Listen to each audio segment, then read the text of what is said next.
অনেক দিন বাদে এরকম দিন এলো যে আমার সানডেতে নয় মানডেতেও ছুটি ছিল। পুচুর যেহেতু পরীক্ষা চলছে আর আমি ওকে একদিনও নিয়ে যেতে পারিনি, তো আমি বললাম আজকে আমি তোকে নিয়ে যাব। এই রাস্তাগুলোতে আসতে গিয়ে আমার অদ্ভুত রকমের ফিলিংস হচ্ছিল। আমি বহুদিন পরে এই রাস্তাগুলো এরকম ফাঁকাভাবে সকালবেলা এসেছিলাম।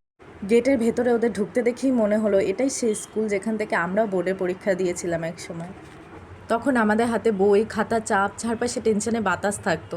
এখন সেই একই গেট দিয়ে হাঁটতে দেখলাম নতুন প্রজন্মের মুখ, সেই একই দুশ্চিন্তা, একই স্বপ্ন। জীবন আসলে এক অদ্ভুত চক্র। আজ যারা আমরা অভিজ্ঞ তারাই একদিন ছিলাম ঠিক ওদের মতো, আর কালকে হয়তো এই ছোটরাই তারা তাদের ভাই বোনদের পরীক্ষার হলে নামিয়ে দেবে ঠিক আমার মতো। আজ একা হেঁটে এলাম সেই পুরনো রাস্তায়, যে রাস্তায় এক সময় দলবল বেঁধে হাঁটতাম, আড্ডা দিতাম, হাসি ঠাট্টায় সময় কেটে যেত।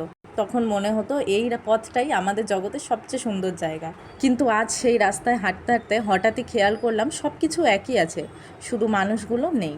সেই চেনা হাসি, আড্ডার শব্দগুলো নেই। সময় কেমন করে যে মানুষগুলোকে বদলে দেয়। আর যেখানে একা দাঁড়িয়ে আছি সেখানে এক সময় ভিড় জমতো হাসি খুশির। সত্যি পথ একই থাকে, শুধু সঙ্গী আর স্মৃতি পাল্টে যায়।